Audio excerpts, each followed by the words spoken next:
La hora encantada, capítulo 4 de Bárbara Cartland. El primer acceso de felicidad que ella tuvo al volver al castillo fue de corta duración.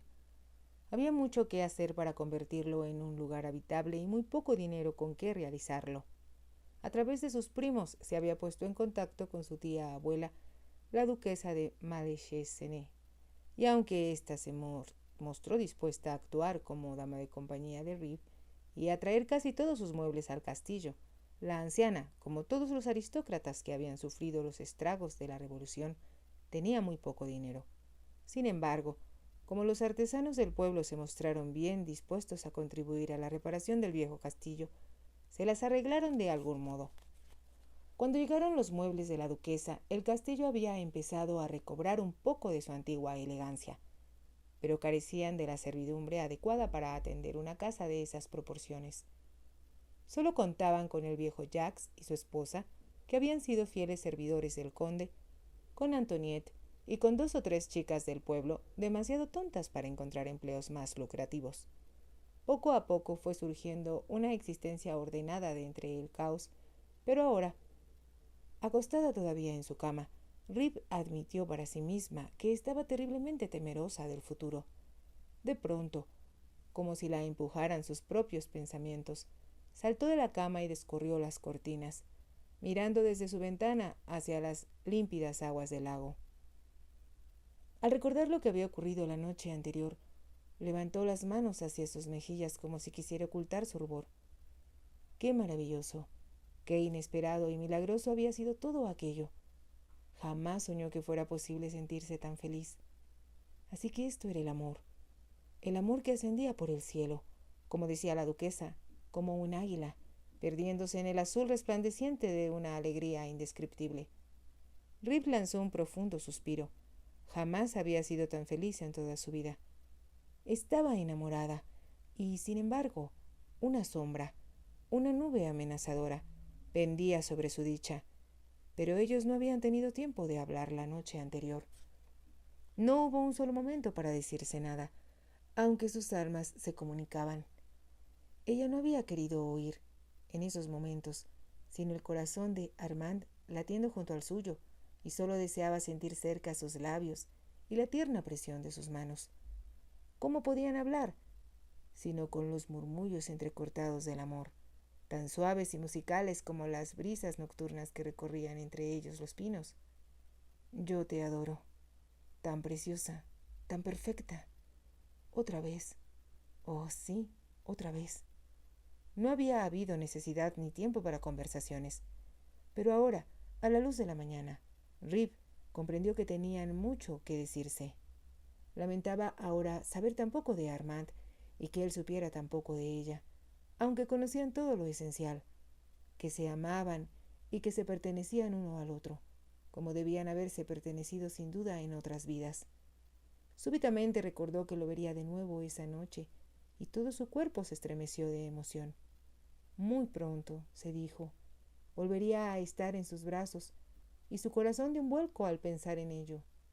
Entonces, como si una nube se hubiera deslizado para cubrir el brillo del sol, recordó que, tal vez hoy, podría llegar su medio hermano al castillo. Hacía ya tanto tiempo que lo esperaba, y sin embargo ahora, por primera vez, temía su llegada y se arrepintió de no haberle prohibido a su tía que le escribiera. Armand, marqués de Daugeron, era el hijo de la madre de Rip. Había tenido en su primer matrimonio. Ella había sido muy desventurada en su casamiento, que fue concertado por sus padres antes que ella saliera de la escuela, con un hombre lo bastante viejo para ser su padre. A la muerte de su marido, ella había vuelto a su propio hogar, pero los familiares de su esposo le habían impedido que se llevara a su hijo con ella. Él había heredado el título de su padre, habiendo sido educado en las posesiones que sus abuelos tenían en Polonia, y después que su madre se casó con el conde de Valmont, toda comunicación entre ellos cesó. Rip nunca había visto a su medio hermano, pero sabía que era 15 años mayor que ella, y que el solo hecho de mencionarlo ponía muy triste a su madre. Antoniette le había contado esto, ya que su madre había muerto de una rara y dolorosa enfermedad, cuando Rip tenía solo 2 años. La duquesa había insistido para que se informara al medio hermano de Rip que ella había vuelto al castillo y deseaba que la visitara. Rip había estado posponiendo el asunto hasta que surgió la cuestión de su matrimonio. No es correcto, observó la duquesa, que yo haga negociaciones respecto a tu matrimonio, pues tienes un familiar más cercano. Tu hermano está mucho mejor capacitado que yo para hacer los arreglos necesarios. Él ocupa una posición de importancia, y sus propiedades no fueron afectadas por la revolución. Rip había permitido que la duquesa escribiera la carta invitando a Armand de Augeron a Valmont, y una de las razones que la decidieron a ello fue que, mientras esperaban la llegada de él, todos los arreglos de su boda se suspenderían. Ella no sabía nada del conde de Durieu, quien había pedido su mano. Jamás lo había visto, aunque la duquesa le informó, a través de una amiga, que él la había visto cuando estuvo en París y que se había enamorado de ella. La duquesa había perdido todo contacto con el mundo actual y no sabía más sobre el conde y su familia que la propia Rip. Su abuelo era un hombre muy apuesto, señaló. Recuerdo haber bailado con él una vez en Versalles, pero eso es todo lo que sé de la familia Durieu.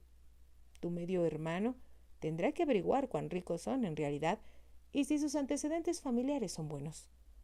Rip comprendía que se esperaba que ella se casara y que su matrimonio tendría que ser arreglado de la forma convencional de su país.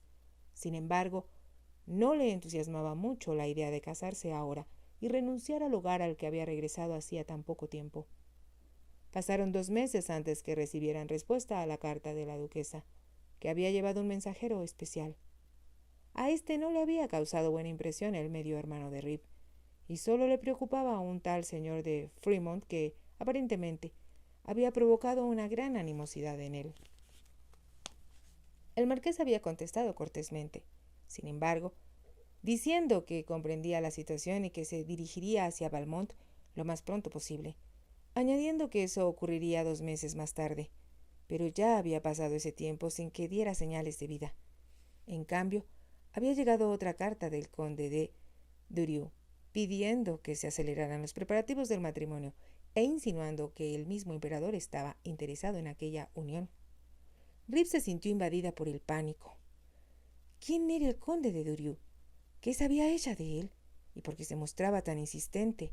Y ahora, al recordar la noche anterior, después de haber conocido al hombre que su corazón estaba esperando desde que se convirtió en mujer, se dio cuenta de que no podía casarse con nadie más. De pie ante la ventana, comprendió lo poco que sabía del señor de Segury. Solo sabía que se llamaba Armand, como su medio hermano, que venía de Normandía y que lo amaba. Cuando su medio hermano llegara por fin, tendría una historia muy diferente que contarle. Le diría que estaba enamorada, que debía informársele al conde de Durieu que su oferta de matrimonio no podía ser aceptada y que, en cambio, debían iniciar arreglos matrimoniales con la familia de Armand de Segury.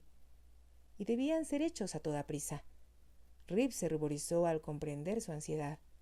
Quería casarse. Quería pertenecer en cuerpo y alma a Armand. Armand de Segury. Repitió el nombre para sí misma y le gustó. Sonrió y se dijo que le habría gustado cualquier nombre, con tal de que se tratara del hombre que amaba. Lanzando un leve suspiro, se apartó de la ventana.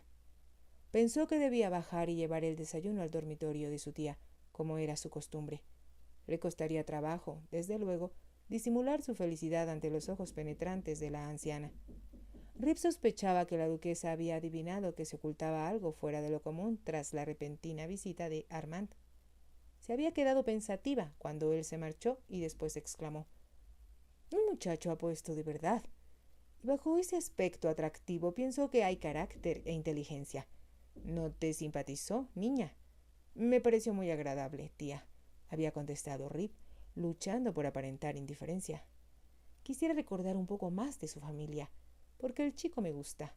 Hay algo en él que me hace sentir segura de que tiene clase y personalidad. Ya no hay muchos jóvenes como él en esta época». Rip no había dicho nada por temor a traicionarse y, después de un momento, la anciana le puso una mano en el hombro, diciendo con voz suave: «Vaya, esperemos que tu medio hermano llegue pronto y tu futuro quede arreglado». Con el corazón rebosante de felicidad, Rip empezó a vestirse. Seleccionó su vestido más bonito y se arregló el cabello con cuidado. Canturreaba al hacerlo, como lo había hecho la noche en que salió del templo y se encontró afuera con Armand. Casi había terminado de vestirse cuando llamaron a la puerta. Antes que pudiera contestar, aquella se abrió con rapidez, y una de las muchachas del pueblo que empleaban en la casa entró de súbito en la habitación. «Señorita, oh señorita», exclamó con visible agitación, arrastrando las palabras más que de costumbre. Rip levantó la vista sorprendida. «¿Qué sucede, Lili?», preguntó, y como viera que la muchacha luchaba por recobrar el aliento, añadió con bondad: «¿Algo te asustó? Pareces muy alterada». La muchacha se retorcía las manos con desesperación y parecía a punto de echarse a llorar. «Venga, ahora mismo. Señorita, por favor. La vieja señora. La vieja señora». A las muchachas de la aldea se les había dicho muchas veces que no debían referirse a la duquesa como la vieja señora, pero Rip no notó ahora ni siquiera la falta. Se puso de pie de un salto y salió corriendo tras Lily, bajando por la amplia escalera en dirección al apartamento de la duquesa.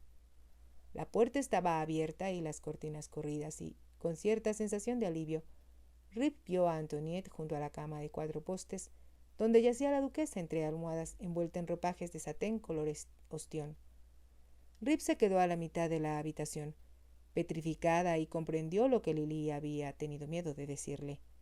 La duquesa era muy anciana y, sin embargo, la llama de la vida ardía con tanta fuerza juvenil en su maltrecho cuerpo, que costaba trabajo imaginar que ya había abandonado este mundo que ella encontraba tan divertido. El rostro de Rip estaba contraído de dolor cuando Antoinette se acercó y la rodeó con sus brazos en un gesto de consuelo, como había hecho tantas veces desde que ella naciera. «Fue una muerte feliz, pequeña. No debes lamentarla. Así es como ella hubiera querido morir». «Pero, Antoinette, ¿qué vamos a hacer sin ella?», preguntó Rip con voz entrecortada. Antoinette la condujo hacia la ventana. «Sí, lo sé, pequeña, pero debemos llorar por nosotros, no por ella. La vida seguirá adelante. Y debemos solo recordar que somos más ricas por haberla conocido». «Sí, es cierto», convino Rip. «Somos mucho más ricas por haberla conocido». Apoyó la cabeza un momento en el hombro de su niñera. «Qué sabia eres, Antoinette. Sabes decir siempre lo más adecuado en cada caso. Algunas veces quisiera ser tan vieja como mi tía y tan sabia como tú». Las lágrimas brotaron de sus ojos y empezaron a correr por sus mejillas, y Antoinette la abrazó, consolándola como a niña asustada. «Todos nos sentimos así algunas veces. Pero para ti la vida está empezando y no debes desperdiciarla en lamentaciones inútiles. A la señora duquesa no le habría gustado eso. Ella vivió la vida plenamente. Muchas veces me dijo: Antoinette, lo único que lamento son las ocasiones en que dije no. Y no fueron muchas». Rip sonrió a través de sus lágrimas. Casi puedo oírla decirlo. La señora siempre tuvo tendidas las manos hacia la vida. La abrazaba y vivía cada momento con alegría y valor. Eso es lo que cuenta, querida mía, el valor. Rip levantó la cabeza y miró a su niñera. Antoinette era una mujer de más de 50 años y, sin embargo, su rostro, de dulce expresión, no tenía arrugas. Era una mujer de juvenil aspecto, a pesar de que su cabello era casi blanco. Impulsivamente, Rip le rodeó el cuello con sus brazos y la atrajo hacia sí. «Trataré, Antoinette, de ser tan valerosa como mi tía y tan comprensiva como tú». Antoinette la besó y se puso de pie con los ojos húmedos de lágrimas. «Tenemos mucho que hacer, queridita», dijo con voz tranquila. «Manda a Jax al pueblo con las noticias. Él sabe quiénes deben venir. Ve al jardín y corta las flores que puedas para colocar a los pies de la señora duquesa, cuyo cadáver estará expuesto y será velado en el gran salón». Rip se alegró de tener algo que hacer para distraerse unos momentos de su pena y fue a cumplir a toda prisa las órdenes de Antoinette. No llevó la noticia a la cocina porque sabía que Lily debía haberlo hecho ya, y al cruzar por la casa hacia el jardín escuchó llorar a las sirvientas. Salió a la luz del sol deseando escapar, pero un segundo después comprendió que tendría que enfrentar el futuro de algún modo. Recogió una buena cantidad de flores, recordando que las flores favoritas de su tía eran los gladiolos rojos. Llevándolos en brazos, regresó a la casa, y en aquel momento escuchó el sonido de las pisadas de un caballo que se acercaba por la avenida a la puerta principal. Preguntándose quién podría ser, Rip se acercó a la terraza del frente del castillo. Un hombre que llevaba puestos una chaqueta y un chaleco de color azul claro con galones de plata alrededor del cuello acababa de desmontarse de un caballo de elegantes arneses y parecía buscar el llamador de la puerta. Rip avanzó hacia él con los brazos llenos de flores. —¿Qué desea? —le preguntó. El hombre se volvió al escucharla y saludó respetuosamente, y Rip se dio cuenta, asombrada, de que usaba la librea de los sirvientes personales de Napoleón Bonaparte. —Traigo un mensaje, señorita, para la condesa Rip de Valmont. —Yo soy la condesa. ¿Puede usted dármelo? El hombre sacó de su bolsillo una carta sellada con lacre rojo y se la entregó a Rip, inclinando la cabeza. —Es del emperador, señora —dijo en tono reverente. Rip colocó las flores sobre la balaustrada de la terraza y después abrió la carta. Por unos segundos la miró atontada, como si no pudiera acabar de comprender su contenido. Pero luego, con lentitud, las palabras penetraron en su mente. El emperador Napoleón Bonaparte envía sus saludos a la condesa de Valmont y le comunica que la honrará con su presencia la noche del 16 de agosto, día en que pasará por Saint-Denis en ruta hacia París. Eso era todo.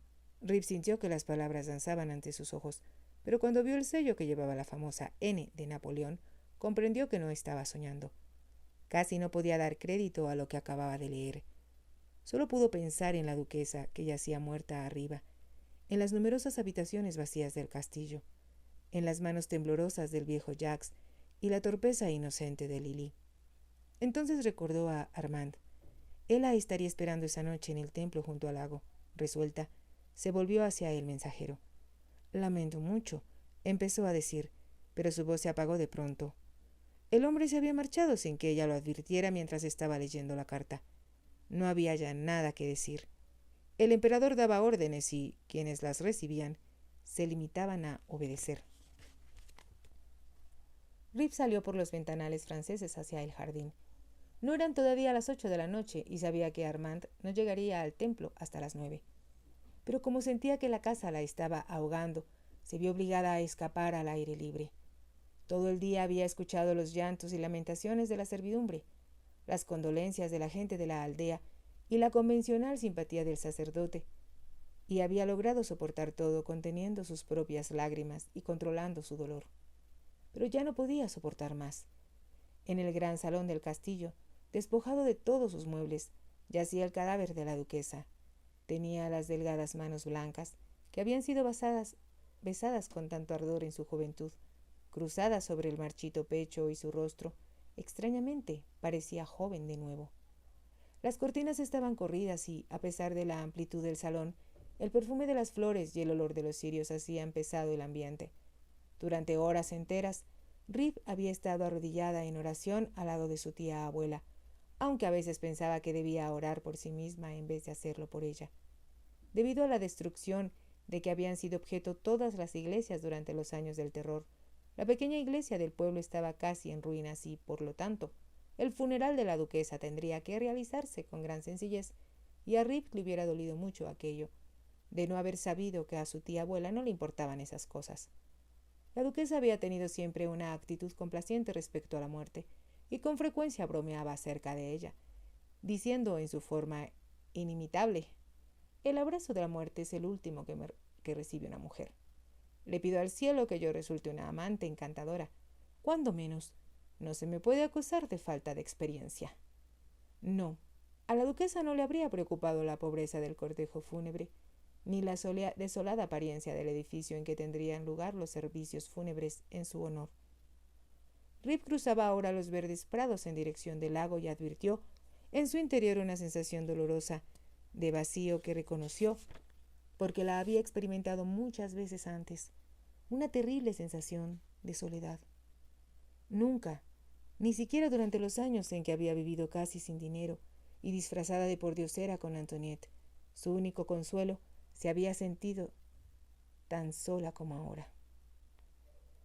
Cuando era niña, le había sido muy fácil aferrarse a Antoinette, pero al crecer, Rip tuvo que reconocer que ella no estaba capacitada para darle la educación social que necesitaba para desenvolverse, y fue esa educación la que recibió, de manera muy eficiente, de su tía abuela, cuando ésta se fue a vivir a Valmont con ella. La duquesa había sido una maestra muy exigente, que esperaba perfección en la postura, los buenos modales y la conducta tradicional de una joven debutante. Rip pensaba con frecuencia que con Antoinette había aprendido las normas fundamentales de la vida, la bondad de corazón, la generosidad, el valor y, sobre todo, la fe en sí misma. Con su tía abuela aprendió las cosas que importaban en el mundo social. Descubrió cómo ser ingeniosa, culta y cómo cruzar, a semejanza de un espadachín, frases ingeniosas con su interlocutor. Pero ahora las lecciones habían terminado. El telón había caído y la obra llegado a su fin.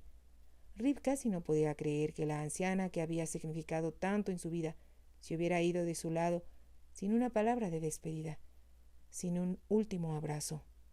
Tuvo que hacer un esfuerzo casi sobrehumano para contener el llanto, y lo logró evocando el recuerdo de Armand, diciéndose, esperanzada, que lo vería en breve rato. Mientras caminaba hacia el bosque, Rip pensó que, aparte del placer de ver a Armand, tenía muchas cosas serias que discutir con él esa noche. Si te ha gustado, te invito a que te suscribas, a que me regales un me gusta y actives la campanita para que puedas seguir escuchando esta historia y muchas más. Gracias.